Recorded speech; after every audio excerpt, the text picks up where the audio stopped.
When my twin sister showed up at the hospital that evening, she didn't look like herself. Her hair was tangled, her blouse torn, and her face, oh God, her face. Bruises bloomed beneath her eyes like dark violets spreading through snow. She smiled at me, the kind of smile that tries to convince the world it's still okay. But her eyes were hollow. I had seen madness, pain, and delusion during my years in Crest Hill State Hospital, but nothing compared to the silence behind her gaze. I remember the metallic smell of disinfectant, the echo of the nurse's shoes, the hum of the fluorescent lights above us, and the faint tremor in her hands when she set a basket of bruised peaches on the table. She whispered my name, Nora, and something inside me cracked open like a bone snapping clean in two. That's when I knew this visit wasn't about love or longing. It was a cry for help. I hadn't seen my twin Lila in nearly 6 years. The last time she came, she was glowing in her wedding dress, saying she had finally found someone kind.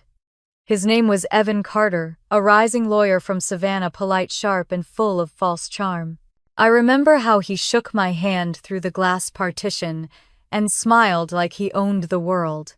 Back then, I thought his arrogance was harmless. I was wrong.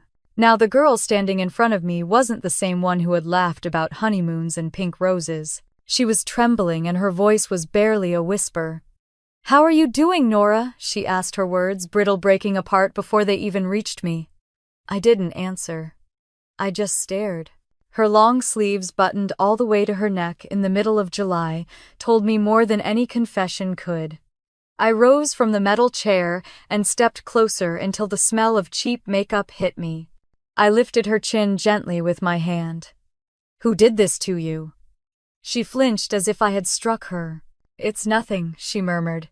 "I fell off my bike, my throat went dry." "You fell off your bike and only hurt one eye."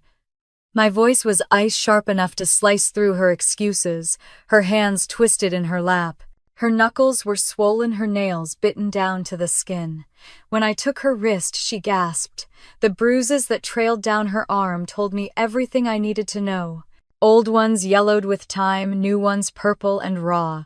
I released her slowly, afraid my own rage might bleed through my fingers. "Evan," I said quietly. It wasn't a question. She broke. Her shoulders trembled, her voice came out in sobs that seemed to scrape her throat raw. "He hits me, Nora. He hits me when he loses money. His mother calls me trash. His sister makes me scrub their clothes with my hands. I don't sleep. I don't eat. And he hit Sophie too." The world tilted. I felt my pulse in my ears, a roar like the tide smashing against cliffs. My niece, my sweet 3-year-old niece, hurt by that man. I sat her down gently on my narrow bed, poured her water and let her speak. Every word that fell from her mouth was a stone hurled at my chest. She spoke of nights without food, of slaps that left her deaf in one ear for a day of being forced to kneel for hours on the kitchen floor. She told me about Sophie's crying, about the laughter of Evan's mother Marjorie, and his sister Tina, who watched and joined in. By the time she finished, my hands were shaking, not from fear, but from a rage so clean it felt holy. 10 years inside this hospital had taught me many things: patience, restraint, silence. But they hadn't erased the storm that lived inside me. I had once broken a man's arm because he touched my sister. I had been 16 then. Now I was 28, stronger, colder, and infinitely more patient. Lila was still crying when I rose and looked into the small mirror bolted to the wall. 2 faces stared back at me, hers and mine. Identical. Same scars under the chin from when we fell off our bikes as children. Same hair, same jawline, same heart that once beat for each other. But there was one difference: she had learned to hide her pain, and I had learned to turn mine into power. "You didn't come here just to visit," I said. She blinked. "What? You came here to switch places?" Her eyes widened in horror. "Nora, no, you don't understand. That house is hell. Those people," I cut her off, my voice low and steady. "I understand perfectly. You'll stay here and I'll go out there. You'll sleep, eat red. No one will hurt you. And I smiled faintly. I'll teach them what fear feels like." She grabbed my hand desperately. You'll get caught. They'll see through you. I looked at our reflection again and shook my head. No one will. We're the same. The only difference is that I'm not afraid anymore. Visiting hours were nearly over. The clock on the wall ticked louder than my heartbeat. Lila hesitated, torn between dread and the small spark of hope still left in her. I stripped off my pale hospital uniform. She reluctantly took off her worn blouse. We exchanged clothes in silence. The air smelled of antiseptic and destiny. I stuffed her old ID card and house keys into my pocket. My heart was pounding, but my hands were steady. From now on, you're Nora, I whispered. If anyone asks you anything, don't speak. Just nod or shake your head. That's what I always did. You'll be fine. Lila's lips trembled. Nora, what will you do? Ended, I said. The bell rang, signaling the end of visitation. I hugged her one last time. She felt weightless, as if fear had hollowed her bones. Don't move from here, I told her. Wait for me. I walked toward the door. The nurse looked up and smiled politely. Mrs. Carter leaving already, I nodded, forcing a tired smile that matched my sister's. The iron door clanged shut behind me with a final metallic cry. For the first time in 10 years, I breathed free air. It tasted like rust smoke and freedom. Outside, the summer sun burned my skin. I squinted, blinking into the light. 10 years behind those walls, and the world still smelled the same gasoline dust-fried food from the street vendors. But something inside me had changed. I wasn't the caged girl anymore. I was the storm they locked away. The bus ride to Savannah felt endless. I sat in the back, clutching the set of keys in my pocket. Lila had told me where she lived, a single-story house on Riverbend Street, near the industrial district. It's small but safe, she had said once years ago. She lied. When I got there, the air smelled of rot and grease. Paint peeled from the walls, the mailbox hung crooked. I pushed the rusty gate open and stepped inside. The house was chaos. Dirty plates, half-eaten food, a child's toy broken on the floor. I froze when I saw her Sophie sitting in the corner hugging a doll missing its head. She looked up at me, startled. For a second she didn't move. Then, her small voice came out fragile and uncertain. Mommy, I swallowed hard, forcing a smile through the burn in my throat. Yes, baby. Mommy's here. She didn't run to me. She shrank back, clutching her doll tighter. That's when I knew what they had done to her. They had turned my sister's daughter into a creature of fear. I knelt down, slowly, careful not to frighten her. Come here, sweetheart. She hesitated, then looked past me toward the hallway. I followed her gaze, just as a voice cold and dripping with contempt echoed from inside. So the little wife finally crawls back, it said. Evan stood in the doorway, tall, handsome, and rotten to the core. His tie hung loose, his eyes bloodshot. Behind him, I caught a glimpse of his mother Marjorie in her floral robe, fanning herself lazily. Did you enjoy your trip to see your lunatic sister? She sneered. I straightened up, my heart steady, my blood calm. I did, I said. She sends her love. Evan smirked, stepping closer, his voice low and threatening. You're late for dinner. I met his eyes without flinching. Then let's eat. In that moment, under the stifling summer heat and the weight of their arrogance, something shifted. They didn't know it yet, but the woman standing before them wasn't the timid wife they could slap into silence. She was me. And the hell they'd built for Lila was about to collapse, brick by brick, bone by bone, night by night. That evening, as I tucked Sophie into bed, her small hand wrapped around my finger, I whispered, "Sleep, little one."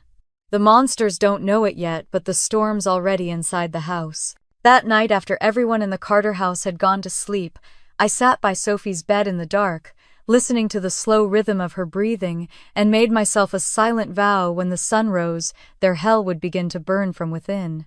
The next morning, the house smelled of burned grease and cigarette smoke. Sunlight leaked through the blinds in narrow golden bars that cut across the filthy table.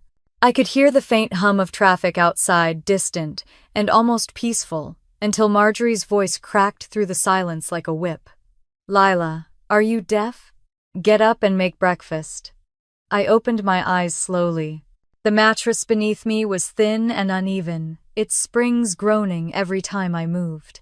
I sat up, looked around the small room, and felt anger coil tight in my chest. The walls were stained yellow with humidity, and a pile of dirty clothes filled one corner. On the dresser lay a single photograph, Lila on her wedding day, smiling beside Evan. Her smile looked forced even then, but I could see the hope in her eyes. Hope was a cruel thing. I got dressed and stepped into the kitchen. Marjorie was already seated at the table, her robe open, her plump hands busy sorting pills into a plastic tray. Tina sat beside her, scrolling through her phone, her blonde hair tangled, her face bloated from sleep. Neither of them looked up. "There's coffee on the counter," I said, keeping my voice low. Marjorie snorted. "Is that how you greet your mother-in-law now?" Tina laughed without lifting her eyes. "Guess she finally thinks she's better than us." I smiled thinly and poured coffee into a chipped mug. "Better no. Just awake." The room fell silent for a moment. They weren't used to Lila talking back. I could see Marjorie's head tilt slightly, her eyes narrowing, studying me like I was a stain she couldn't identify. Evan entered then, still in his work shirt, the top buttons undone. His presence made the air heavier. He didn't look at anyone, just grabbed a plate and slammed it onto the counter. "Where's breakfast?" "On the stove," I replied. He lifted the lid from the pan, found the eggs slightly burned, and turned toward me with a sneer. "Can't you do one thing right?" I met his eyes, steady calm. "I did it right. You just woke up too late." His hand twitched. I could almost see the old habit in him, the desire to strike. But I didn't move. I just stood there waiting, letting the silence stretch between us until it became unbearable. Marjorie's voice broke at first. "Evan, sit down. Don't start this morning," he muttered under his breath and sat. Tina smirked at me. "You must be on your period or something, Lila. You've got a tone." I turned my gaze to her, the same calm expression. "No, Tina. I just have a spine." Marjorie gasped as if I'd cursed. Evan slammed his fork onto the table. "Watch your mouth!" I shrugged and walked toward the sink. "I have for years." The tension was thick enough to choke on. I could feel their eyes on my back, confusion laced with a trace of fear. The old Lila would have apologized, begged, tried to make peace. I wasn't her. After breakfast, Evan left for work, slamming the door so hard that the window rattled. Tina disappeared into her room, and Marjorie followed her with a storm of complaints about lazy women these days. I was finally alone. Sophie was awake now, sitting on the floor with her doll. Her hair was messy, her cheeks pale, but when she saw me, she smiled hesitantly. "Mommy, can we go outside today?" My heart softened. "Yes, baby, we can." We walked to the small yard behind the house. The grass was overgrown and dry, and the fence leaned sideways, but the sun felt warm on our faces. Sophie picked a dandelion and held it up. "If you blow it, you make a wish." I crouched beside her. "What will you wish for?" She thought for a moment, then whispered, "That you'll smile more." Something caught in my throat. I brushed a strand of hair from her forehead and said, "That's a good wish." When she ran off to chase butterflies, I sat on the cracked porch step and watched her. The sight of that little girl playing in the sunlight, the same sunlight that had once been denied to me behind iron bars, filled me with both joy and fury. She deserved better than this rotten house and the monsters living in it, and I intended to give her better. By noon, the heat grew unbearable. I went back inside, wiping sweat from my neck. Marjorie was on the phone, her voice sharp. "I told you the mortgage is paid. Don't you dare call again." She hung up, muttering curses. When she saw me, she forced a fake smile. "Eavesdropping again?" "Lila, no," I said, picking up a broom. "Just cleaning." "You should clean your manners first," she snapped. I ignored her, sweeping the floor slowly, deliberately. She hated being ignored. It ate at her more than any insult. Later that afternoon, I found a pile of letters on the hallway table, unpaid bills, gambling notices, threats from banks.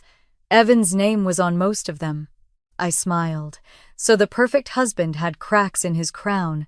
When he returned that evening, his face was red from the sun and fury.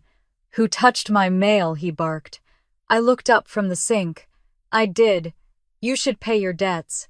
He froze like someone had slapped him. Marjorie turned pale.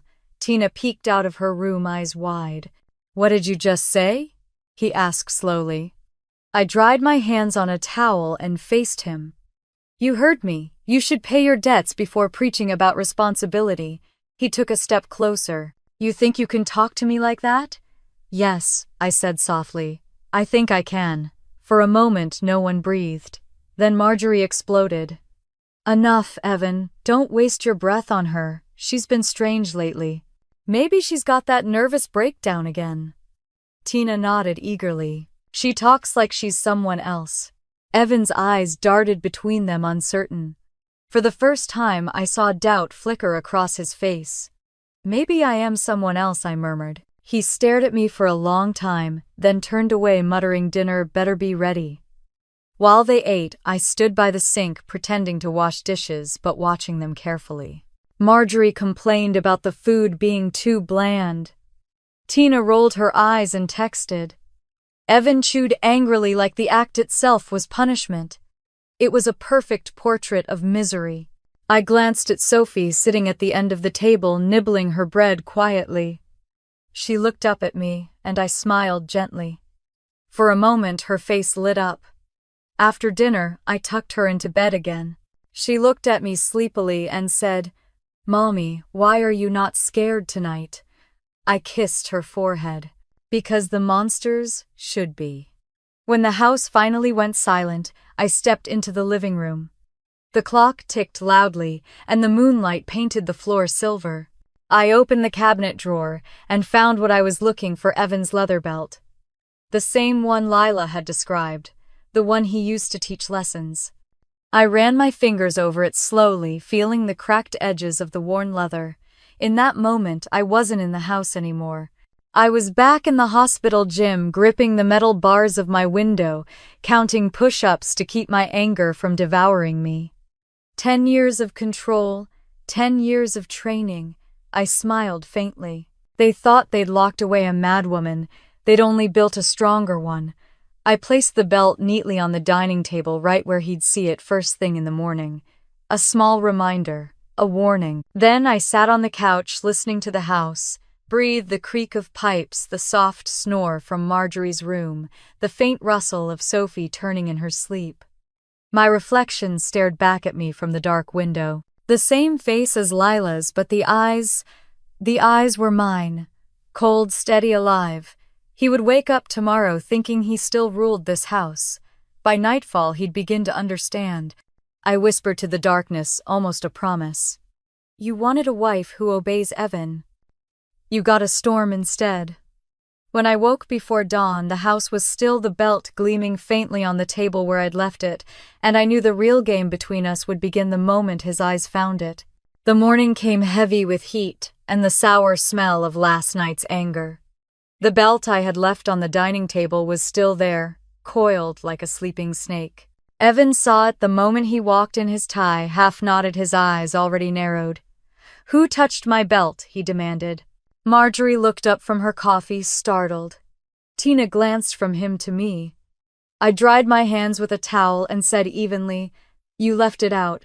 I just cleaned the table." He stared at me, lips curling. "You think this is some kind of joke?" "No," I said softly. "I don't think anything here is funny." Marjorie's chair screeched as she stood. "Both of you stop it. It's too early for your nonsense." Evan threw his napkin onto the table and muttered, "Maybe she's the one who needs to be taught a lesson again." That word lesson hung in the air like smoke. Marjorie's hand froze on her cup. Tina smirked nervously. I met his gaze without blinking. "Go ahead," I said. "Try teaching." He hesitated. Something in my tone made him shift his weight. The woman in front of him wasn't trembling, wasn't pleading. She stood still, quiet, unafraid. He grabbed his briefcase and stormed out the door, slamming it so hard the frame rattled. Marjorie sighed heavily. "You push him too much, Lila. You never learn." I looked at her, my voice calm. Maybe he should learn something for once. She frowned, unsure what to say. Tina shot me a look full of disgust. Don't act so high and mighty. You're just as pathetic as you've always been. I smiled faintly. If you really believed that you wouldn't sound so nervous. She glared at me and stomped off to her room. The house fell quiet. Only the ticking of the clock filled the space between my breaths. Sophie wandered in, rubbing her eyes.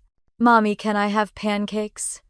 Her voice was soft, innocent, so small it made my chest ache. Of course, sweetheart, I said. Mommy will make them right now. While she sat at the table coloring with a broken crayon, I mixed the batter. The smell of butter filled the kitchen. For a moment, it felt almost normal, like the life we should have had. Sophie giggled as I shaped the pancakes into little hearts. She clapped her hands. It's pretty, I smiled, leaning down to kiss her forehead. You're pretty. Just as we began eating, Marjorie walked in again, her robe flapping. Why are you wasting food like that? Playing with pancakes, Sophie flinched. I stood straight. She's just having breakfast, Marjorie. It's Mrs. Carter to you, she snapped. And a child doesn't need sweets in the morning. It'll rot her teeth. Sophie shrank in her seat, her fork slipping from her hand. I placed my palm gently on her head. Her teeth are fine, I said. Marjorie's nostrils flared. Don't talk back to me in my own house. I turned, lowering my voice. Then maybe you should act like a human in it. Her eyes widened in outrage. What did you just say? You heard me? For a moment, I thought she might hit me. Her hand twitched, her fingers curling. But something in my expression made her pause. She backed away slowly, muttering curses as she left the kitchen. Sophie whispered, Mommy, are you in trouble? I smiled and tucked a strand of hair behind her ear. No, darling. Trouble's afraid of me. That afternoon, I went into the living room. The curtains were drawn, the air thick with the smell of dust and old perfume. On the mantel, photos of Evan's family lined the shelf, smiling faces, stiff postures, lies frozen in frames. I took them down one by one, dusted them, and set them back in different order. Small changes, unsettling enough for anyone who noticed. I found an old notebook in the drawer, its cover torn. Inside were Marjorie's neat handwriting lists of bills, hidden payments, letters to the mortgage company. Beneath it, a sealed envelope addressed to Mrs. M. Carter, personal. I slipped it into my pocket. Tina came down the stairs, chewing gum loudly. What are you doing snooping around? I turned to her with a polite smile. Tidying. Someone has to. She rolled her eyes. You've really lost it. You think acting tough makes you special. You're still just the poor girl he married out of pity. I walked closer until she had to step back. You're right.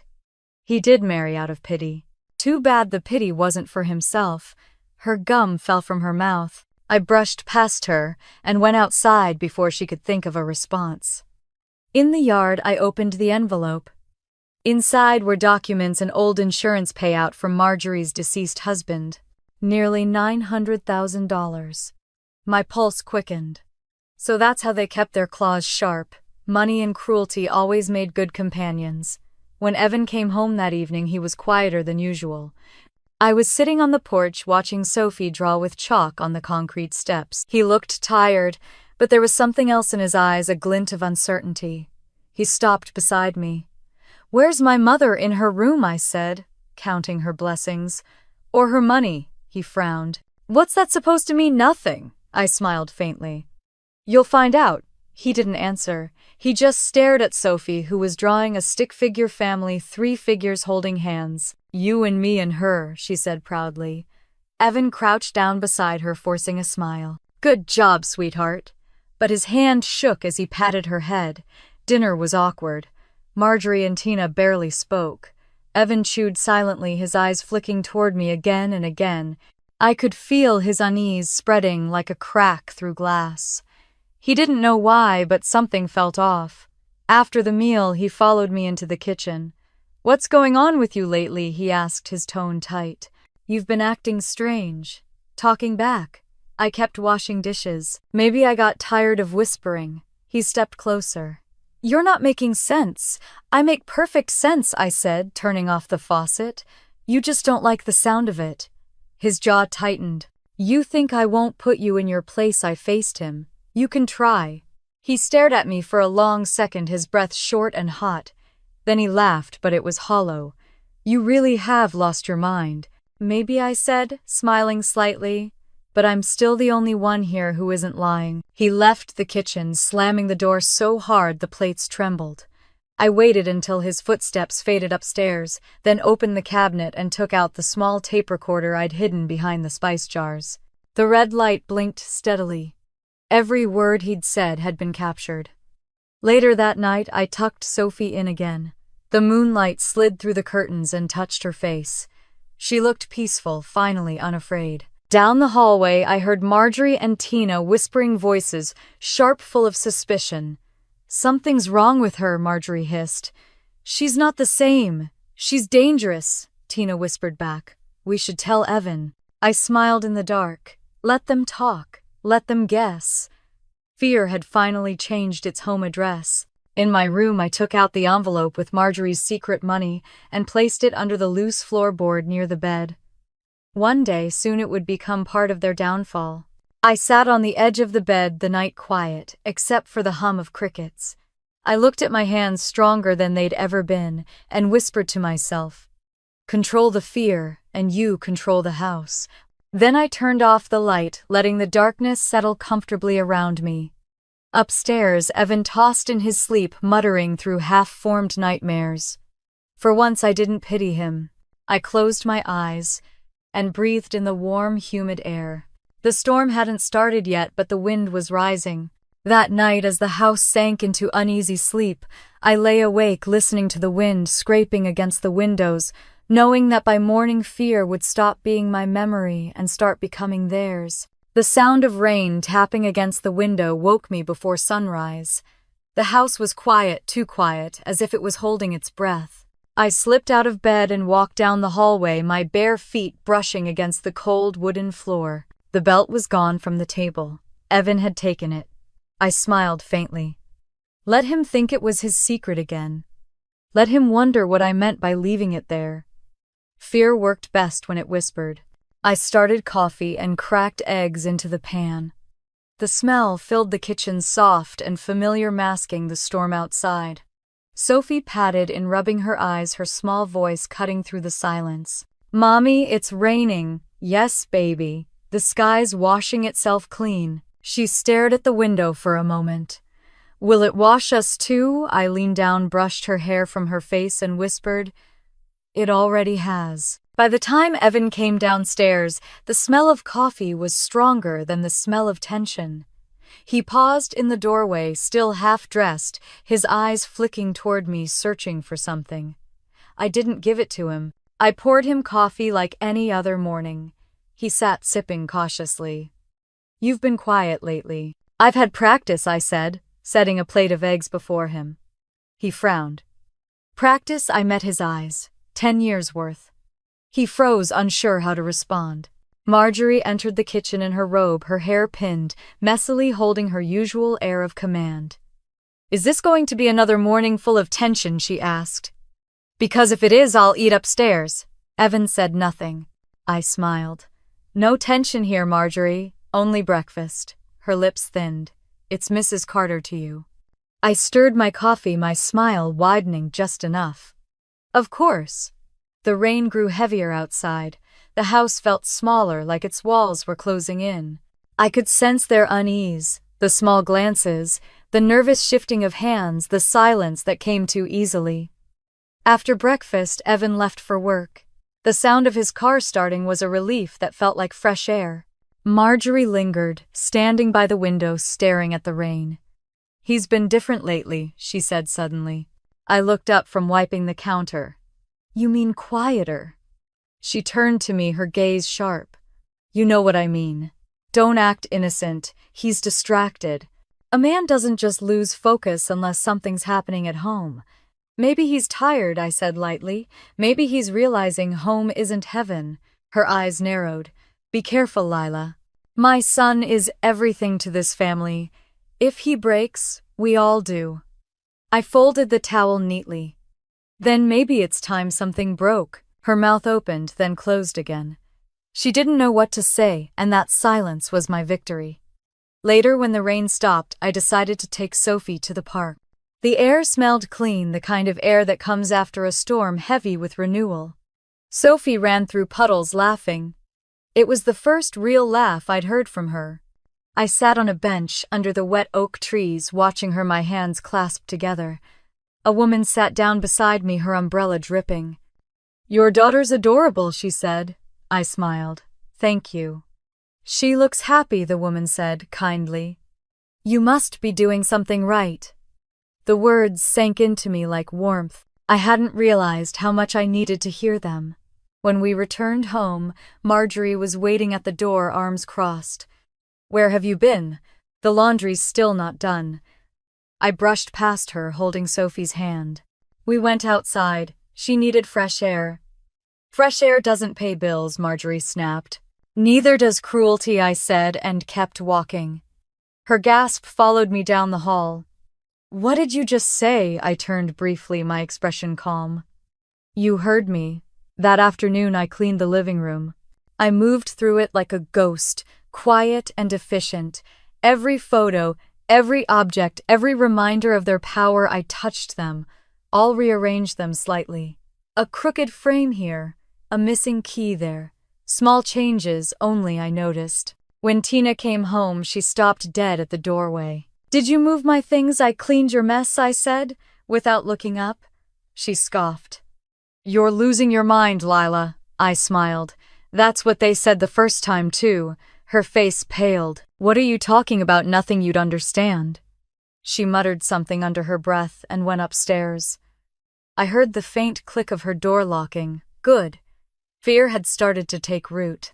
That evening, Evan came home later than usual.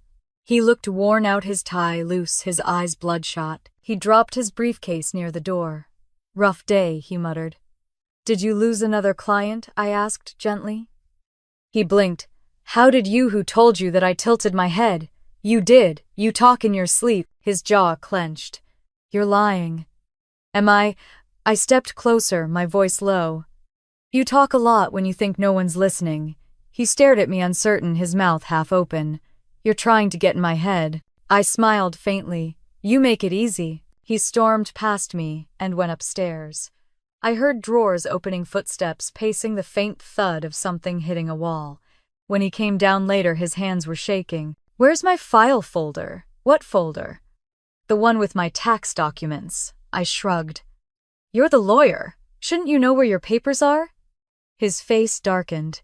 He grabbed my wrist hard enough to make my skin burn. "Don't play games with me." I didn't flinch. I leaned in close and whispered, "Games, no, Evan. This is education." He dropped my wrist as if it burned him. Marjorie's voice called from the kitchen. "What's happening?" "Nothing," I said. "Just another lesson." Evan walked out the back door and didn't return for 2 hours. When he did, he smelled of whiskey. He stumbled past me, muttering to himself. I let him go. Monsters always exhausted themselves eventually.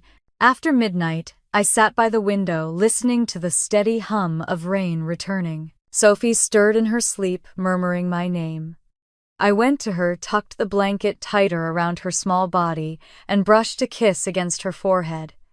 In the dim light, her innocence was a knife twisting in my chest. The child who once feared shadows now slept peacefully. That was my victory, even if the world never saw it. Outside, a car passed, its headlights cutting through the wet glass, briefly illuminating the dining table, the place where so many of Lila's tears had fallen. Now it was spotless. I stared at it, my reflection faint in the window pane. The woman looking back wasn't a ghost of the past anymore. She was real, solid, alive. I whispered to the rain, "Every storm starts small." From upstairs came the faint sound of a door closing, followed by silence. The house was still, but it wasn't calm. Something inside its walls had begun to shift. I poured myself a cup of cold coffee and sat at the table waiting for dawn. There was no going back now. Every bruise Lila had hidden, every scream she had swallowed would be answered. The night stretched long, but I didn't feel tired. My heart was steady, my purpose clear. They thought they were safe inside their lies. By the time they realized the truth, it would already be too late. By the time the first light of dawn crept through the curtains, the house felt hollow, as if it already knew the storm inside was only just beginning, and Evan hadn't come home. Evan didn't come home that night. The house stayed dark except for the flickering porch light that buzzed like an old fly. Marjorie tried to call him 3 times, pacing back and forth in her robe, muttering about ungrateful men. Tina spent the evening in front of the TV, pretending not to care, but glancing at the clock every few minutes. I sat by the window, sipping cold coffee, feeling the pulse of something shifting in the air. The silence in that house wasn't peace, it was pressure waiting to break. He returned at dawn. His shoes scraped against the porch. His breath smelled of whiskey and rage. I heard the front door slam and the heavy thud of his footsteps. Marjorie hurried out of her room. "Evan, where have you been? Do you know what time it is?" "Don't start," he said, his voice rough and raw. "Not now. Not now. Your reputation is in ruins. People are talking," she hissed. "Let them talk," he shouted, slamming his hand on the wall. "They've been talking all my life." The sound echoed down the hallway. Sophie stirred in her sleep upstairs. I stepped into the living room, calm as still water. "You're scaring her," I said. Evan turned, his face red and puffy eyes bloodshot. "You stay out of this." "I live here too," I answered. He let out a short, humorless laugh. "You exist here, Lila. You don't live." I met his gaze, my voice steady. "Not anymore." He blinked, uncertain what I meant, and stormed into the kitchen. The sound of cupboard doors slamming followed. I walked to the doorway and leaned against the frame. "Did the world stop spinning without your control for one night?" He spun around. "You think you're clever." "No," I said. "Just awake." Marjorie's voice broken, sharp and desperate. "Stop it, both of you. This family is falling apart because of her attitude." She pointed at me, her hands trembling. I looked at her coolly. Families fall apart because of lies, not because someone finally speaks. Her mouth opened, but no sound came out. Evan rubbed his face and grabbed his keys again. "I'm going out. You just got in," I said. "I said I'm going out." He slammed the door and was gone again. For a long moment, none of us moved. The clock ticked loudly in the corner. Marjorie finally muttered, "You've poisoned this house." I turned to her, smiling faintly. "No, Mrs. Carter. I'm just airing it out." Tina glared at me from the couch. "You enjoy this, don't you?" Watching us break, I met her gaze without blinking. "No, I just stopped pretending it wasn't already broken." She rolled her eyes and disappeared into her room, slamming the door. The rest of the morning passed like a fog. Sophie and I sat together on the porch, watching rain clouds drift away. She drew pictures on her little notebook, flowers, suns, stick figures, holding hands. When she looked up, she asked Mommy, "Why do people yell so much?" "Because they're afraid," I said softly. "Of what?" "The truth." She thought about it for a while, then said, "You don't yell." I smiled. "That's because I'm not afraid anymore." That afternoon, Evan came back sober, but quiet, his shoulders heavy. He didn't yell, didn't even look at me. He went straight to the study and shut the door. Marjorie followed him, whispering furiously through the crack, but I could still hear her. "We can't let her keep running this house. She's manipulating you." "I'm handling it," he growled. "No, you're not. You're letting her turn you into a fool." "Enough," he shouted. "I said I'm handling it." The argument ended with the sound of a glass shattering. I didn't move. The more they fought, the less I had to do. After dinner, when the house grew quiet again, I heard Tina crying softly in her room. For a brief second, I almost felt pity. Almost. Then I remembered Lila's words. She laughed when he hit me. The pity disappeared. I checked on Sophie, who was fast asleep, clutching her doll. I brushed her hair back, gently kissed her forehead, and closed the door. When I came downstairs, Marjorie was waiting for me in the hallway. "We need to talk," she said. "Do we?" "Yes," she hissed. "You're not fooling anyone. I don't know what's gotten into you, but this madness stops now." "Madness," I repeated quietly. "That's what they called me too." She frowned. "What, nothing?" I stepped closer, lowering my voice. You want the madness to stop, Mrs. Carter. Then tell your son to stop hitting. Tell your daughter to stop lying.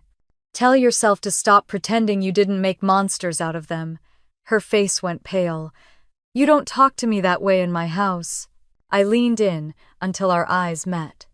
Then maybe you shouldn't have made it a house of hell, she gasped, stepping back, her hand trembling over her chest. You're sick. No, I said calmly. I'm awake. She turned and hurried away, muttering prayers under her breath. I stood there for a long moment, letting the quiet settle again. Around midnight, I went to the study. The door was unlocked.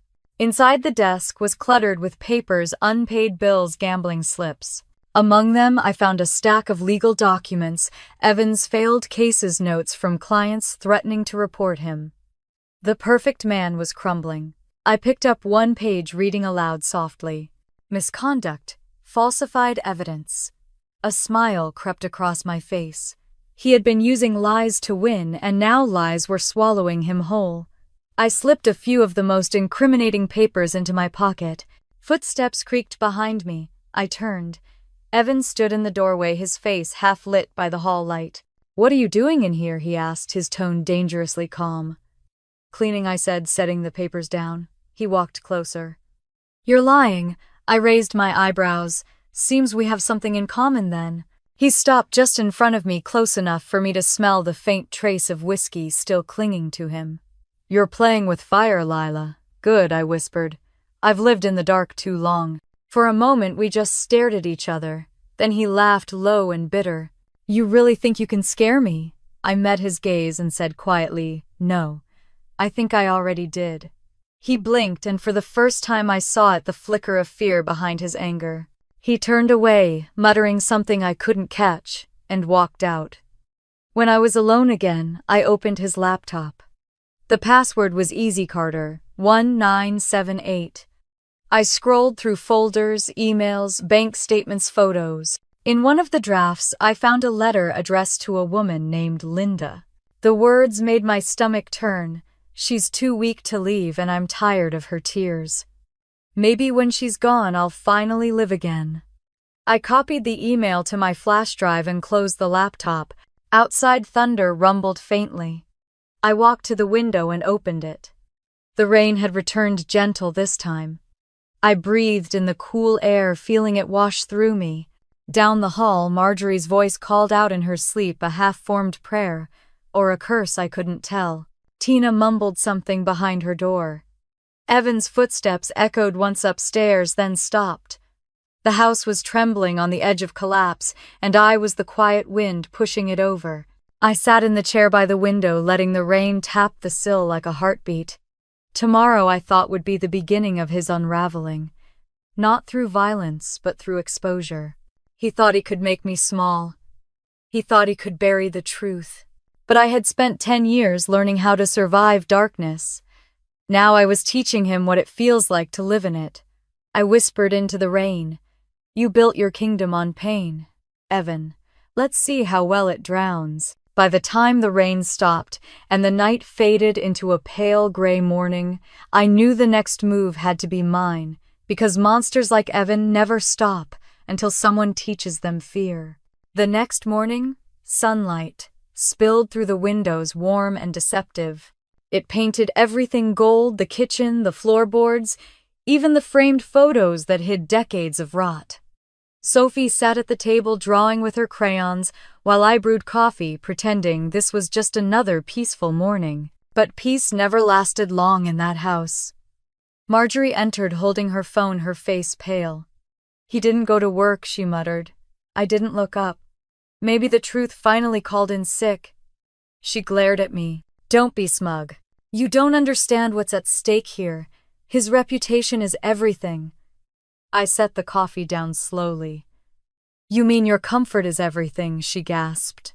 You insolent. Save it, I said, my voice quiet but sharp enough to cut. You raised him this way. Maybe it's time you faced what you created. Her lips quivered, but she turned and stormed off. The door slammed upstairs. Sophie flinched and I knelt beside her. It's okay, sweetheart. That noise can't hurt you anymore. She nodded, pressing a blue crayon against the paper until it broke. When Evan finally appeared around noon, his tie was missing and his eyes looked hollow. He smelled of cigarettes and cheap cologne Fear's perfume. He didn't speak to me at first. He just poured himself coffee, though his hands shook so badly that most of it spilled onto the counter. "You look tired," I said.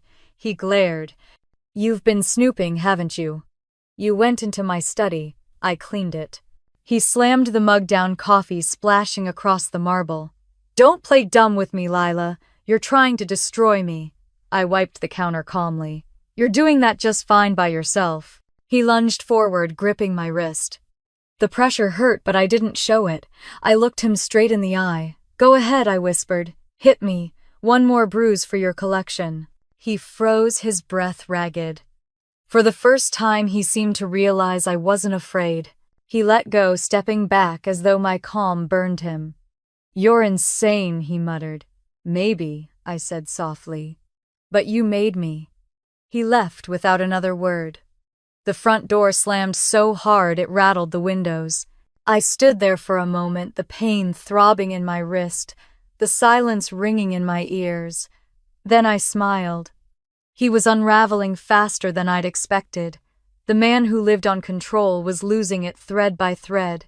By afternoon, I put my next plan into motion. I found his laptop in the study again, this time unlocked. I opened the folder marked clients and printed the files. He thought no one would see the forged contracts, the altered statements, the trail of lies. Then I placed them neatly in an envelope and slipped it into my purse. The next stop was his office. I dropped Sophie off with Mrs. Lane, the elderly woman next door who adored her and didn't ask questions. When I arrived at Carter and Hemsley Law, the receptionist looked up from her desk, surprised. "Mrs. Carter, good afternoon. Mr. Carter isn't in yet." "I know," I said with a polite smile. "I just need to leave him something important." I walked down the hall as if I belonged there. I passed the glass doors, the nameplate with Evan Carter, Esquire, etched proudly in gold. I opened the door, stepped inside, and set the envelope squarely on his desk. On top, I wrote one word in red ink: truth. As I walked out, his junior associate, a young man, barely 30, nodded to me nervously. "He's been acting strange lately," he said quietly. "If you don't mind me saying." "I don't mind," I said, giving him a knowing smile. Sometimes strange is just honesty finally waking up. When I got home, Marjorie was waiting in the living room like a queen fallen from grace. "Where have you been out?" I said simply. "You think you can just walk around and ruin my son's life?" I raised an eyebrow. "Your son did that himself. I'm just making sure everyone sees it." "You witch," she spat, trembling. I tilted my head, careful. "Words have power, Mrs. Carter. You wouldn't want to summon something you can't control." Her eyes widened slightly, and she backed away. Good. Let her fear grow roots. That evening, Evan came home with a fury that filled the house. He threw his keys across the floor, the sound sharp as a gunshot. "You went to my office," I didn't deny it. "You left things there that needed light." He advanced toward me, his face twisted. "You're going to regret this." I took a slow step back. I already regret staying silent for so long. He hesitated, his breath uneven. Then he grabbed a vase and hurled it against the wall. It shattered into 1,000 glittering pieces. Sophie screamed from the stairs. "Stop it!" I shouted, stepping between them. He looked up, saw her trembling form, and froze. For a heartbeat, guilt flickered in his eyes, but it was fleeting, gone as quickly as it came. He turned away and disappeared into the kitchen. I went to Sophie, pulling her close. Her small body shook in my arms. "He didn't mean it," she whispered, trying to protect him even now. I closed my eyes, the words slicing through me. "Yes, baby," I whispered back. He did. That night the storm outside was wild. The wind howled, shaking the windows like a beast locked out. Evan drank in the living room, his shadow flickering against the walls from the dim light of the TV. Marjorie stayed upstairs, probably praying to a god she ignored every other day. I sat at the table reading through one of his files again. It was a custody case. He had destroyed a woman's life with forged testimony just to impress a judge. My hands trembled not from fear but fury. I knew then that this man didn't just ruin lives, he fed on them. When the clock struck 11, I stood up, turned off the lights, and went upstairs. I didn't go to bed. I sat outside his door, waiting, listening. After an hour, I heard the soft thud of his glass falling to the carpet, followed by heavy breathing. He was asleep. I slipped inside quietly. The room smelled of alcohol and arrogance. On the nightstand sat his phone, glowing faintly. I picked it up and scrolled through the messages, photos of women, conversations full of deceit, empty promises. I forwarded them all to my email, then deleted the traces. When I was done, I stood over him, watching him sleep. The same man who'd broken my sister, who'd terrified a child, who'd built his ego on fear. His mouth hung slightly open. I wondered what nightmares haunted him now, or if monsters like him ever dreamed at all. I whispered softly. Soon. The next morning I woke to the sound of yelling. Evan had found his office envelope. He was shouting on the phone, his voice rising and breaking. Who sent this? Who would do this to me? I stayed in the kitchen slicing apples for Sophie's lunch, pretending not to hear. When he finally stormed downstairs, his face was pale. You think this is over? It's just beginning, I said quietly. He lunged forward, stopping inches from me. You've ruined me. I looked at him and said evenly, No, Evan, you ruined yourself the moment you laid hands on her. He didn't respond. His jaw clenched, his eyes glassy. He turned, stormed out the door, and drove away, tires screeching against the pavement. The silence that followed was almost holy. Marjorie appeared on the stairs, her face drawn. What have you done? I looked at her. I gave him a mirror. She stared at me, trembling. He'll destroy you. I smiled faintly. Then he'll have to learn how it feels. Outside, the storm clouds began to break, sunlight cutting through like a blade. The world looked calm again, but calm was just the breath before thunder. Evan Carter thought he still had control. He didn't realize that the real trial had just begun, and this time the judge would be karma itself.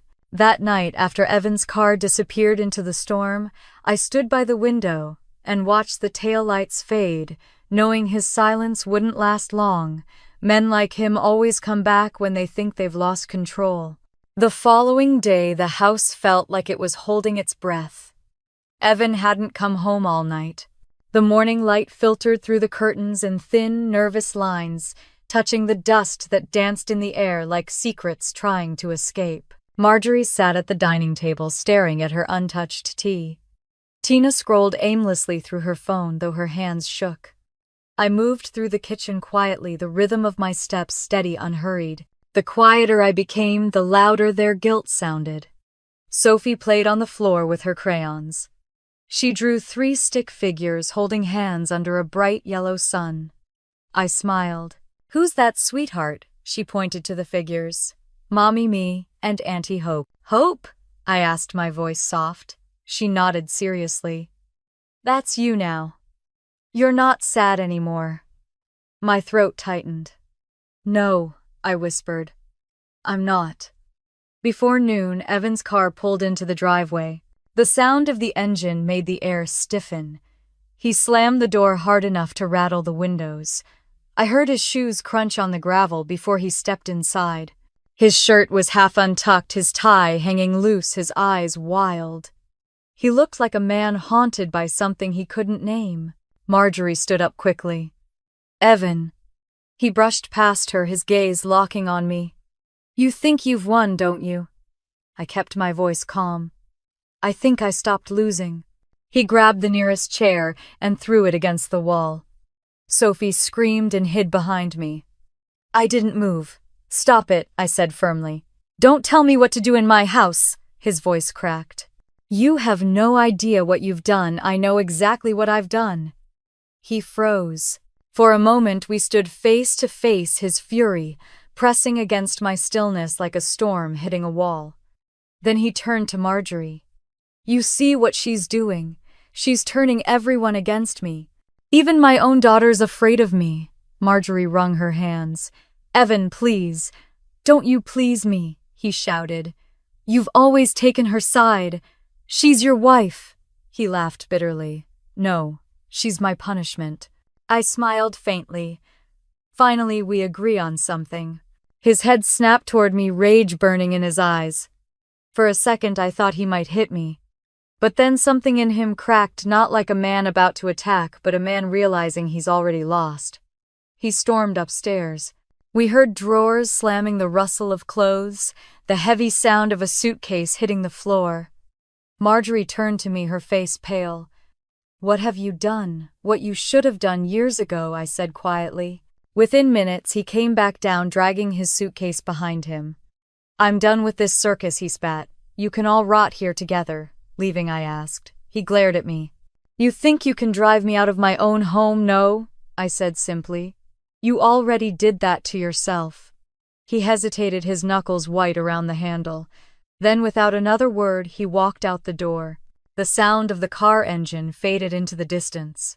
The silence he left behind was almost deafening. Tina finally spoke. "Is he really gone for now?" I said. Marjorie sank into a chair, her hands trembling. "You've destroyed this family." I looked at her steadily. "No, Mrs. Carter. I just showed it the mirror." That afternoon, the house was eerily quiet. Sophie napped on the couch, one arm around her doll. I cleaned the kitchen slowly, deliberately, until every surface shone. It was almost peaceful until I saw the text message pop up on Evan's old tablet sitting by the window. It was from Linda. "I told you she'd ruin you. Come tonight. We'll fix it." I felt something cold crawl up my spine. So he wasn't gone. He was planning something. When Marjorie left to visit a friend and Tina locked herself in her room, I slipped out. I drove Evan's old car, the one that still smelled faintly of tobacco and leather, down the narrow road toward the motel outside town. It was the kind of place where no one asked questions, the kind of place that hid sins in plain sight. Room 12. The door was slightly open. I pushed it gently. Inside, Evan sat at the edge of the bed, his face buried in his hands. Across from him stood a woman in her 40s with perfect hair and a cruel smile. "Linda. You're pathetic," she hissed. "You said you'd handle her." "I tried," he muttered. "She's not the same anymore. It's like she's someone else." "She's still your wife," Linda sneered. "Make her disappear." The words made my blood run cold. I stepped inside the door, clicking shut behind me. "So that's your plan?" Both their heads jerked up. Evan's face drained of color. Linda stiffened. How did you?" "I have a talent for finding the truth," I said, locking the door. Evan stood, his voice shaking. "You shouldn't be here." "Neither should she," I said, nodding toward Linda. "But you invited her into your mess, didn't you?" Linda crossed her arms, feigning calm. "You're insane. You've destroyed his life." I smiled. "Correction. I uncovered it." Evan rubbed his temples. "This isn't what you think." "Oh, it's exactly what I think." I pulled the envelope from my bag, the same one I'd left on his desk now, with a new edition printed screenshots of his messages to Linda. "You didn't just cheat Evan. You conspired. You lied. You gambled, you forged, you hit. But this plotting against me, this is new even for you." His voice cracked. "You can't prove anything." I stepped closer. "Then maybe the court will decide." He stared at me, panic flickering behind his eyes. "You wouldn't." "Wouldn't I?" For a long second, no one moved. Then Linda's composure broke. "You're both pathetic," she said, grabbing her purse. "I'm done with this." She pushed past me and left, slamming the door. Evan sank back onto the bed, defeated. "You've taken everything from me." I looked down at him, my voice cold. "No, Evan. I took back what was mine." He didn't answer. His shoulders shook, not from grief, but from rage he could no longer wield. I turned and walked out, leaving him in that stale, smoky room. When I got back home, the sun had set. Sophie ran to me, hugging my legs. "Mommy, you're back!" I knelt and kissed her hair. "Always." Marjorie was waiting in the doorway, her eyes red. "Where were you?" cleaning up another mess. She stared at me for a long moment, her voice trembling. He called me. He said you're going to ruin him in court. I met her gaze. I'm not ruining him, I'm freeing us. She covered her face, whispering, You're turning into a monster. I smiled faintly. No, I'm just showing yours what it looks like to starve. That night I stood by the window watching the streetlights flicker. Somewhere out there, Evan was breaking apart piece by piece. I didn't need to lift a finger. The truth was doing it for me. Still, a strange calm filled me, not victory, not vengeance, but something deeper. Closure. The kind my sister never got until I gave it to her. In the reflection of the glass, I saw my own face, no longer haunted, no longer angry. Just alive. Down the hall, Sophie whispered in her sleep hope. I turned off the light and whispered back, always. That night, long after Sophie had fallen asleep, I sat by the window watching lightning fade behind the hills, knowing Evan's silence wouldn't last, because men like him never disappear. They retreat just far enough to strike back. The morning after my visit to the motel, everything felt unnaturally calm. The storm had passed, leaving the streets washed clean and shining under the sunlight. Sophie was still asleep, her little hands clutching her doll as if to guard it from the world. I stood by the window sipping coffee, watching the breeze ripple through the curtains. For the first time, I felt the weight of quiet victory pressing gently against my chest. But peace, I'd learned, never lingers long when you're standing on the ruins of monsters. Marjorie came down the stairs in silence. Her eyes were swollen, her movements heavy, like someone walking through a dream she didn't understand. She didn't say good morning, she just stood there watching me. You think this will end well? She asked finally. It already has, I said. She shook her head. You've humiliated him. A man like Evan doesn't forgive that. Then, it's a good thing I'm not asking for forgiveness. Her voice trembled. You should have left while you could. I met her gaze calm and unwavering. You should have protected your granddaughter while you could. The words struck her like a slap. She turned away, gripping the edge of the counter to steady herself. For hours, the house remained quiet. Tina emerged, once grabbed her purse, and left without a word. I didn't stop her. She'd always been a spectator, never brave enough to intervene. I almost pitied her for that.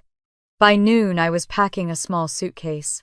Sophie needed to leave this place, so did I.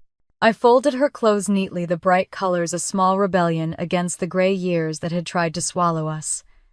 As I packed, I heard the distant growl of a car engine. Tires screeched against gravel. Evan was back. Sophie looked up from the floor, her smile faltering. Mommy, I took her hand gently. Stay in your room, baby. Keep the door closed no matter what you hear. She nodded, her eyes wide. I kissed her forehead and went downstairs. The front door swung open before I reached it. Evan stepped in, his face shadowed, his hair damp with sweat. He looked thinner, more desperate. But his eyes burned with something fierce, hatred sharpened by humiliation. Where's my daughter? He demanded. Safe, I said evenly. Something you could never make her. He sneered.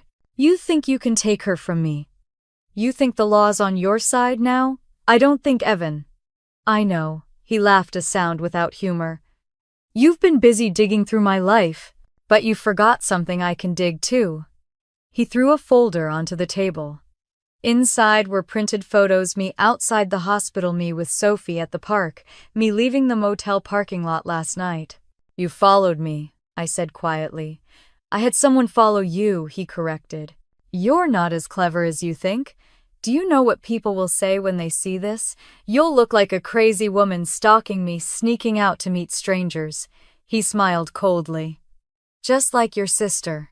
They said she was unstable too, didn't they? For a moment everything stopped. The sound of his voice, the way he said your sister, cracked something deep inside me. I stepped closer, my tone deadly calm. Don't say her name. He smirked. Why not? She was pathetic. Always crying, always begging. You both think you're heroes, but you're just broken copies of each other. Before I realized it, My hand moved on its own. The slap echoed through the room like thunder. His head snapped to the side, and for the first time he looked genuinely stunned. "You shouldn't have done that," he said softly. "I should have done it years ago."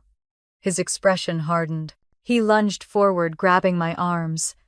I fought back, shoving him against the wall. We struggled, the table crashing over glass, shattering beneath our feet. I twisted out of his grip, breathless but unbroken. "Let go of this, Evan," I said. "It's over." He laughed breathlessly. "Over? You think a few papers and some gossip will ruin me? You have no idea who I am." I stared at him, and for the first time he saw it, the absence of fear. "I know exactly who you are. You're the man who used to win by making others small. But I'm not small anymore." He grabbed my wrist, but before he could pull, a small voice came from the stairs. "Daddy, stop!" Sophie stood halfway down, trembling. Evan froze, his grip loosened.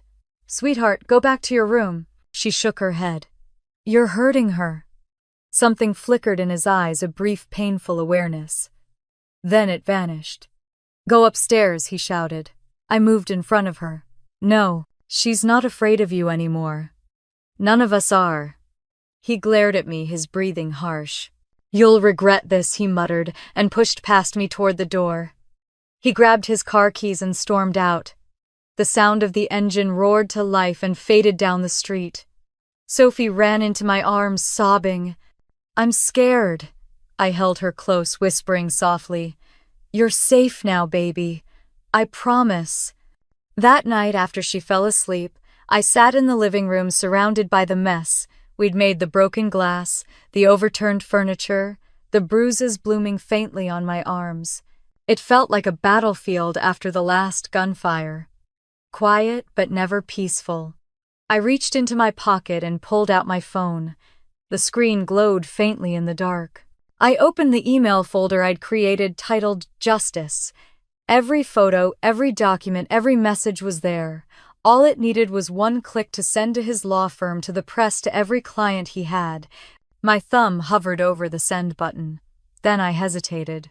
Would ruining him publicly free us, or just chain us to his shadow forever?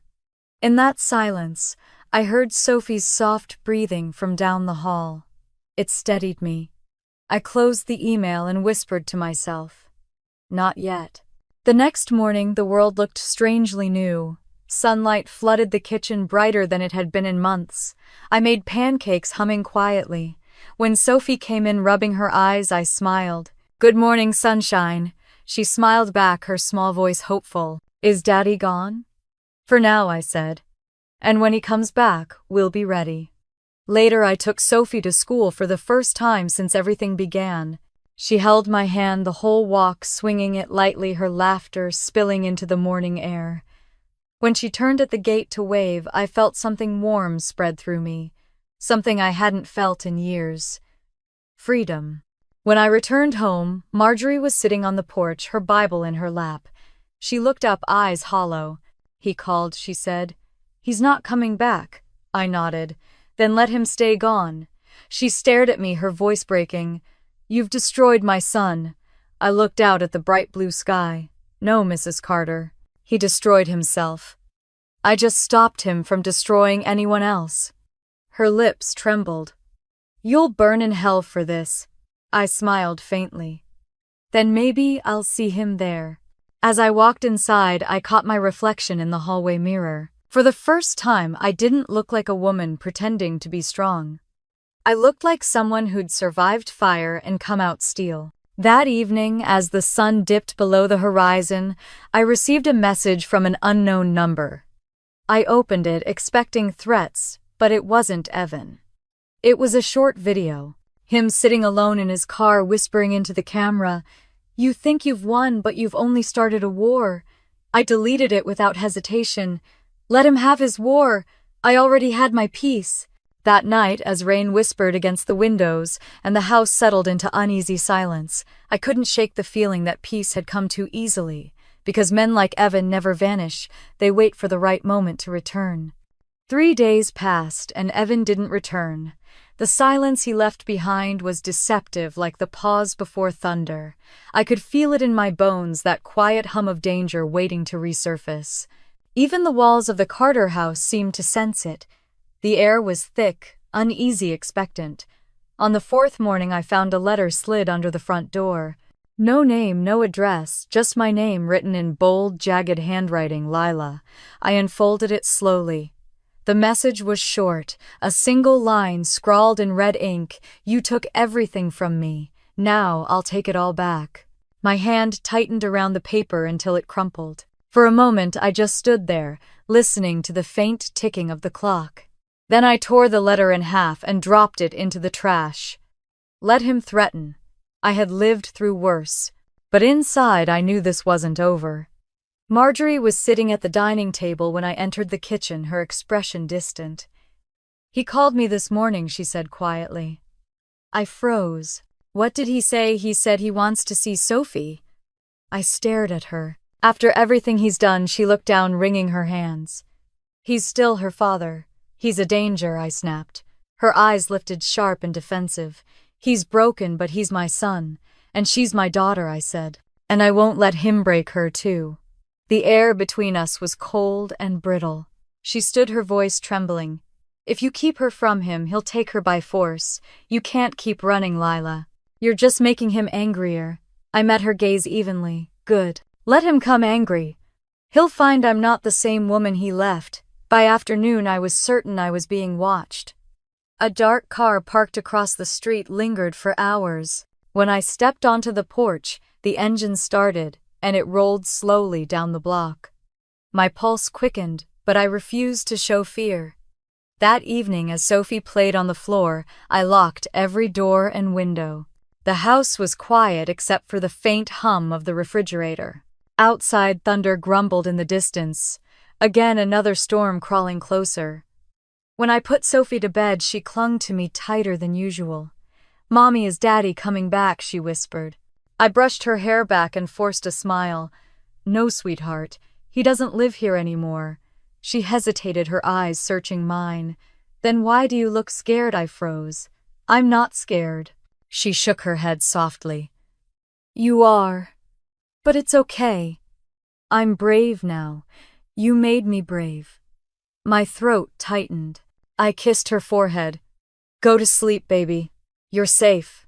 When she finally drifted off, I sat in the dark hallway listening. Every creak, every gust of wind against the shutters felt like a warning. It was close to midnight when I heard the sound. A soft scrape, metal against metal. Then the back door latch moved. I stood slowly, heart pounding, every sense alive. Another click. The back door opened.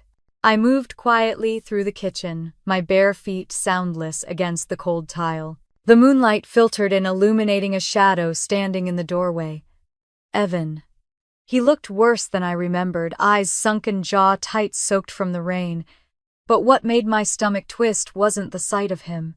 It was the calm smile on his face. Hello, Lila, he said softly.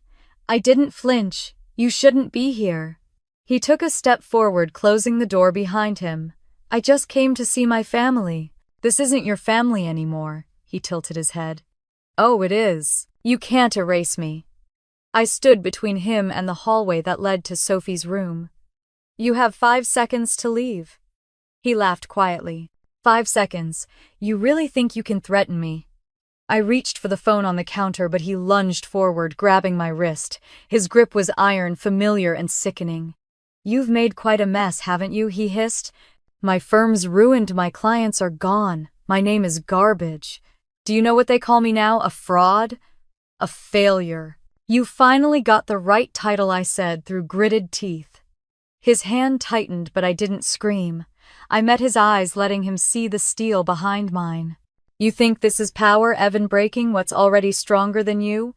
He hesitated, his expression faltering for the briefest second. Then he shoved me back. You talk too much. I stumbled, but caught myself against the counter. My hand brushed against the heavy cast-iron skillet resting by the stove. I gripped it without thinking. He smirked. You're not going to hit me. I raised the skillet. Try me. For a moment neither of us moved. Then he laughed a low, broken sound. You really have gone crazy. No, I whispered. I just stopped pretending to be sane around monsters. He stepped forward again. I swung. The skillet missed his head by inches, slamming into the wall with a sharp crack. He flinched, rage twisting across his face. You'll regret that, he snarled. Before he could move again, a small voice called from the stairs. Mommy Sophie stood there, rubbing her eyes, clutching her doll. Evan froze. His expression changed, something soft, desperate, almost human flickered there. Sweetheart, he whispered. I stepped in front of her. Don't you dare. He looked at me, trembling. She's my daughter. No, I said coldly. She's mine. He took another step, and I swung the skillet again, not to hit him this time, but to block him. The sound made Sophie cry out. Evan stopped breathing hard. Get out, I said, my voice shaking but firm. For a long moment he didn't move. Then slowly his shoulders slumped. You've turned her against me. You did that yourself. He exhaled, eyes dark. You'll regret this. He backed toward the door, rain spilling in as he opened it. You'll regret everything. When he was gone, I turned and knelt beside Sophie, wrapping her in my arms. It's okay, baby. He's gone. Her tiny voice trembled. For real this time, I nodded, though I wasn't sure. For real. That night, I didn't sleep. I sat in the kitchen, the skillet still in my lap, listening to the rain pound against the roof. My reflection stared back at me from the window, tired eyes, trembling hands, but a spine unbroken. Before dawn, I called the police. I told them everything, his break. In the threats, the years of violence. I gave them the evidence I'd collected, the emails, the photos, the recordings. They promised to send a patrol. When I hung up, the first light of morning crept across the horizon. Sophie's laughter floated faintly from her room, soft and pure. I closed my eyes. For the first time, I let myself believe it was really over. But deep down, I knew better. People like Evan didn't stop because the world told them to. They stopped when the world finally took everything they had left. And I was ready to make sure it did. By the time the first light crept through the clouds, I knew hiding wasn't enough anymore. Evan had crossed a line, and the only way to end this was to face him head on. The police arrived the next morning. 2 officers stood in the doorway, polite, but weary, the kind of men who'd seen too many families pretending to be fine. I offered them coffee, my hands steady, my voice calm. They took notes while I spoke about the break-in, about the threats, about how Sophie had woken to see her father standing in the dark. Do you have any proof he entered? One of them asked. I nodded toward the back door. The lock was forced, and there's mud on the floor. He was here. The younger officer crouched down to inspect the marks. Looks fresh, he said. We'll file a report and add a patrol car in the area for a few nights. That's not enough, I said quietly. He won't stop until someone makes him. The older officer sighed. Mrs. Carter, we understand how frightening this is, but unless he harms you again, our hands are tied. Restraining orders only work when the person obeys them. He doesn't obey anything, I murmured. They promised to keep watch, but when the door closed behind them, I knew the truth. Laws protected paper, not women like me. Sophie was sitting on the stairs, clutching her doll. Are the police going to take Daddy away? Not yet, I said softly. But they will. Her little voice wavered. You're not scared, are you? I smiled faintly. Not anymore. That afternoon, I packed a small bag for her just in case. The sound of the zipper closing was louder than it should have been. Marjorie hovered nearby, pale and silent. Where will you go? She asked. Someplace safe, I said. Someplace he can't find us. She shook her head. You can't hide forever. I don't need forever, I said. Just enough time to end this. Marjorie stepped closer, lowering her voice. You don't understand, my son. He'll destroy you. I met her gaze. Then maybe it's time someone destroyed him first. Her mouth opened, but she said nothing. She turned and walked away, her footsteps slow and heavy like the march of someone carrying guilt. That night, the world felt too quiet again. I sat by the window while Sophie slept upstairs, the glow of the streetlight casting faint lines across the floor. I was tired, not of fighting, but of surviving.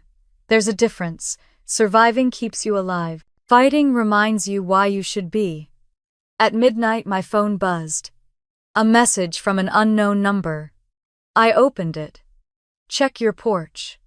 For a heartbeat, I didn't move. Then I rose, walked to the door, and looked through the small glass pane. A small box sat on the steps, slick with rain. Every instinct told me to leave it there. But curiosity was stronger than fear. I opened the door slowly and bent down. Inside the box lay a single photograph, one I recognized instantly. It was Sophie at the park, laughing, her hair blowing in the wind. My breath caught. On the back, written in that same jagged red ink, "See you soon." I felt my blood turn to ice. I ran to check every lock again, every window, every shadow. Then I went upstairs and stood in Sophie's doorway watching her sleep. Her tiny chest rose and fell peaceful and unaware. I stayed there until sunrise. By morning, something inside me had hardened. Fear no longer had room to grow. I called a friend from the women's shelter, the one who'd helped me find resources years ago. She answered on the second ring. "Lila, are you okay? I need help," I said. Within hours she arrived, a small, sharp-eyed woman named Carla. "You did the right thing calling me," she said as she stepped inside. "We'll find a safe house for you and your daughter. You can leave tonight." I hesitated. "And what about him?" She gave me a knowing look. "If he's stalking you, we'll make sure there's evidence. Once he slips up, the police will have to act." I nodded, but my mind was already elsewhere. I didn't want to just survive. I wanted justice. That afternoon I followed Evan. I'd kept track of his movements from the GPS in his old car, something he'd never realized I'd set up. He was staying at a cheap apartment complex outside town. I parked across the street and watched him through the rain-streaked windshield. He looked smaller now, pacing in his living room, shouting into his phone. When he finally stepped outside, I got out and followed, keeping distance. He drove to his office, the one he'd been suspended from after his firm found out about the falsified documents. He still had keys. I watched him unlock the door and disappear inside. Something about that struck me. He wasn't just hiding, he was planning. I waited 15 minutes, then crossed the street and entered through the back. The office smelled like dust and failure. I heard him muttering in his room, the low, feverish tone of a man unraveling. I built everything he said. "She ruined me. I'll make her pay." He was talking to himself, pacing. His reflection flickered in the glass door. I stayed silent, listening. Then I saw what he was doing. He was burning files. Stacks of papers fed into a small metal bin, flames licking the edges. The smoke curled toward the ceiling. I stepped forward. "You really can't stop destroying things, can you?" He spun around, startled. "What are you doing here, watching the end of your kingdom?" He laughed bitterly. "You think this ends with me? You think anyone will believe your story when you've got my name, my house, my child? You'll look like the liar, the crazy one." I took another step. "Then maybe it's time to let the world see who you really are." He frowned, confusion flickering for a moment. Then he saw the phone in my hand, the red recording light blinking. "You smile for the camera, Evan," I said softly. "You're confessing beautifully." He lunged toward me, but I was faster this time. I grabbed the nearest folder from his desk and flung it at him. Papers scattered across the floor as I darted out the door. He shouted after me, but I didn't stop. Outside, I jumped into my car and sped away, heart hammering. My hands trembled, but not from fear, from relief. I had everything I needed. By the time I reached home, the adrenaline had turned to exhaustion. Carla was waiting with the shelter van. Sophie stood beside her, holding her small backpack. "Are you ready?" Carla asked. I looked at Sophie. She nodded bravely. "I'm ready, Mommy." I smiled. "Then, let's go." We drove out of town just as the first drops of rain began to fall again. I looked back once through the rear window.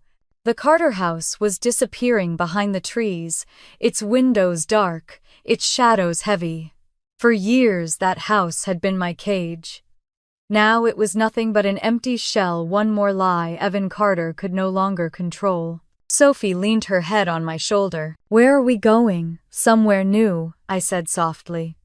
"Somewhere the monsters can't find us," she smiled sleepily. Like a fairy tale, I brushed her hair and whispered, "No, baby." Like a beginning. Outside thunder rumbled, but this time it sounded like applause. As the van carried us farther from Phoenix, and the storm faded into the horizon, I realized escape wasn't the same as freedom, because until I faced Evan myself, the past would keep breathing down my neck. The safe house was a modest 2-bedroom apartment on the outskirts of Phoenix, far enough from the city that the nights were quiet and the air smelled of dust and sage.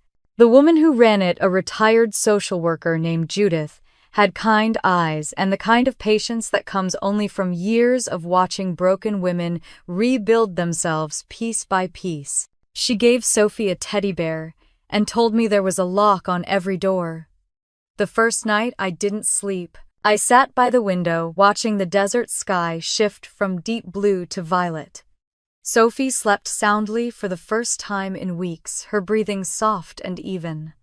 I envied her ability to forget, even if just for a few hours. Judith checked in on me at dawn, carrying a cup of coffee. "You've got the look of someone who's waiting for the next storm," she said gently. "I've lived in storms too long to believe in clear skies," I said. She nodded. "Then maybe it's time you learn how to live in the calm." But calm felt like a luxury I hadn't earned yet. 2 days later, Carla brought news. "He's been arrested," she said, sitting across from me at the kitchen table.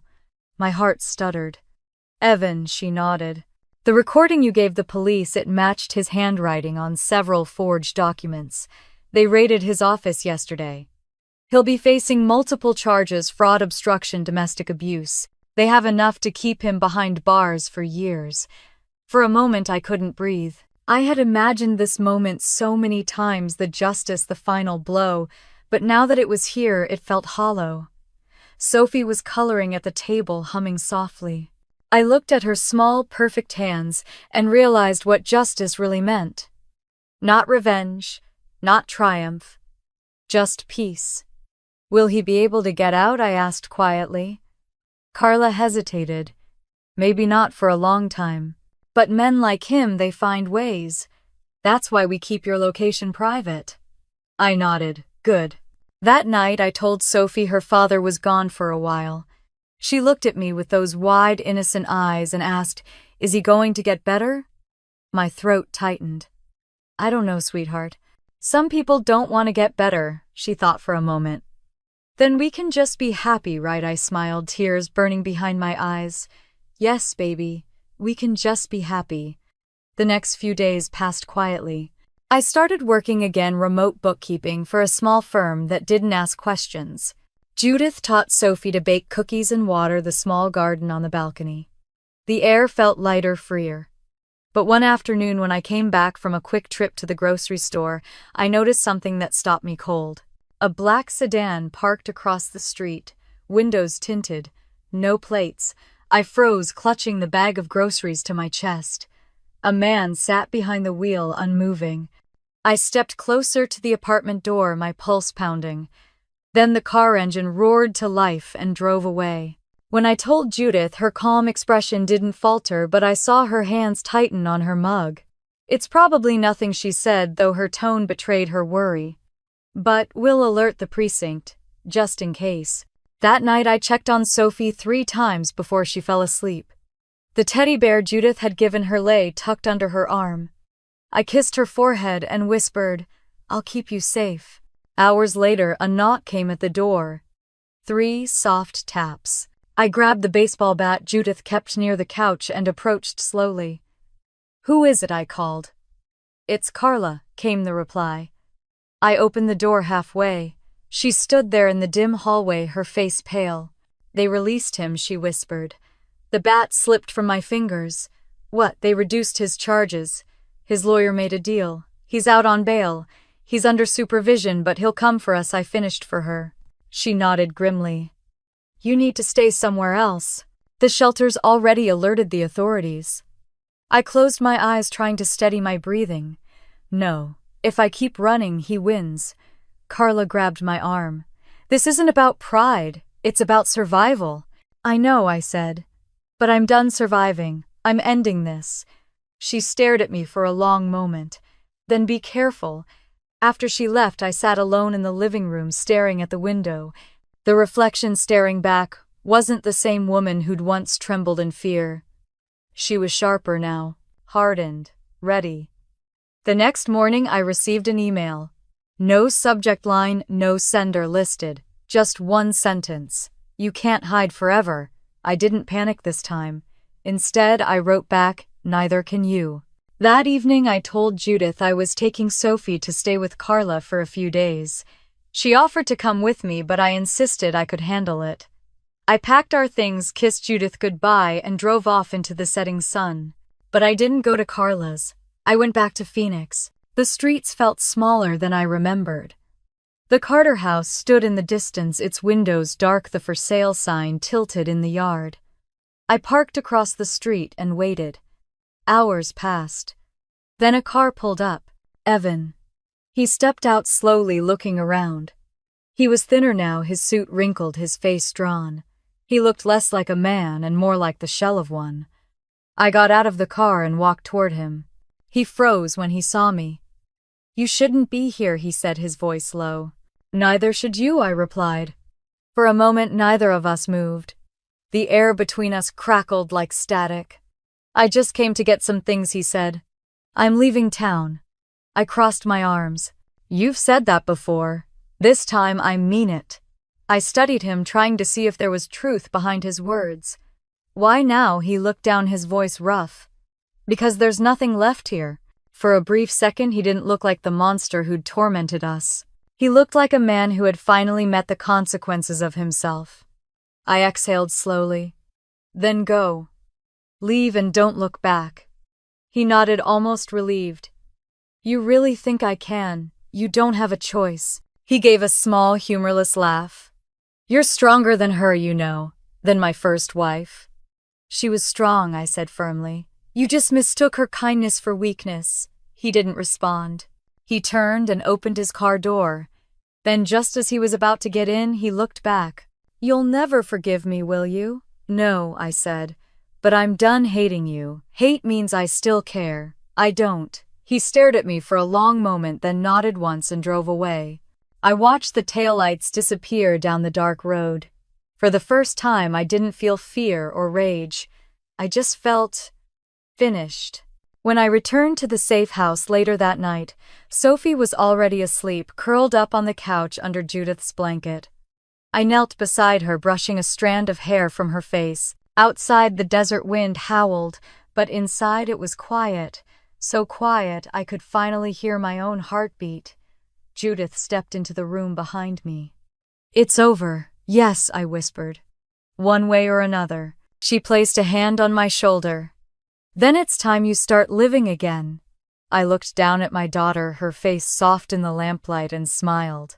I think I already have. That night, as I watched Sophie sleep peacefully for the first time in months, I realized that maybe freedom wasn't found in running or fighting, it began in the quiet decision to start living again. A year passed. The desert summer had softened into early autumn, and the air smelled of dry leaves and sunlight. Our lives had settled into a quiet rhythm: school mornings, shared breakfasts, small laughter echoing through the little house we now called home. The nightmares came less often. When they did, Sophie no longer cried out. She simply reached for my hand in her sleep, and that was enough. I worked from home, my desk by the window overlooking the small garden Judith had helped us plant. Marigolds, rosemary, and lavender filled the space where silence used to live. Every morning, Sophie watered them carefully, her tongue between her teeth, determined not to spill a drop. Sometimes she asked about her father. I never lied. He's far away, I would say, and he can't hurt us anymore. She always nodded, as if she understood more than her age allowed. Then we don't have to be scared, right? Right. I said, even though fear had become less of a shadow and more of an old scar, something I could touch without pain. Judith still visited on weekends, bringing cinnamon bread and her quiet wisdom. "You're glowing," she told me one afternoon as we sat on the porch. "I'm tired," I laughed. "That's not the same. It is," she said. "You're glowing because you're finally at peace." Maybe she was right. Sometimes peace doesn't arrive like a sunrise. Sometimes it seeps in like evening light, slowly, softly, until one day you realize the dark is gone. The last time I heard from Evan was 6 months ago. A letter from the correctional facility in Tucson. The handwriting was shaky, desperate. He wrote about how prison had stripped him down, how he prayed, how he wanted forgiveness. I read it once, folded it neatly, and burned it in the sink. The fire hissed, curling the paper into ash. Forgiveness wasn't mine to give. It was something he'd have to find alone in the silence of his own making. That night, Sophie and I lay under the stars. She pointed at a bright one and whispered, "That's Mommy's star." I asked her, "Why mine?" "Because it's strong," she said. "Even when the sky is dark." Her words lodged deep in me. For years, I'd been defined by the things that broke me. Now, for the first time, I saw myself through her eyes, not as someone surviving, but someone shining. One evening in late November, I received a phone call from Carla. "He's being transferred," she said. "Maximum security. No parole hearings for at least 15 years. I exhaled slowly. "Thank you. Are you okay?" she asked. I looked around the house, Sophie's drawings on the fridge, the smell of dinner in the air, the warmth of the setting sun. "Yes," I said. Finally. After we hung up, I stood by the window, watching Sophie dance clumsily to a cartoon song. Her laughter filled the room. I smiled and realized something simple but profound. The opposite of fear isn't courage, it's joy. That night I took out an old notebook, the same one I used to keep hidden under my pillow back at the Carter house, full of half-written letters and lists of things I'd never done. I opened to a blank page and wrote at the top, "New beginnings." I listed small dreams. Teach Sophie to swim. Start painting again. Visit the ocean. Laugh more. Each line felt like a step farther from the life we'd escaped. Later, when Sophie was asleep, I walked outside.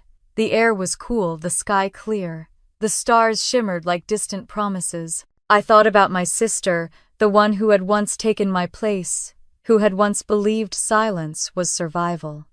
"I wish she could see us now," I whispered into the night. "We made it." The wind carried my words into the dark as if the universe itself was listening. In that moment, I realized revenge had never been about punishment. It had been about reclaiming something, the right to exist, without fear, the right to live with dignity. Justice wasn't a gavel striking wood or a prison sentence. It was a little girl sleeping safely in her bed, dreaming of stars. As I turned back toward the house, the porch light flickered on, bathing the doorway in gold. The warmth of it washed over me and I smiled. The war was over.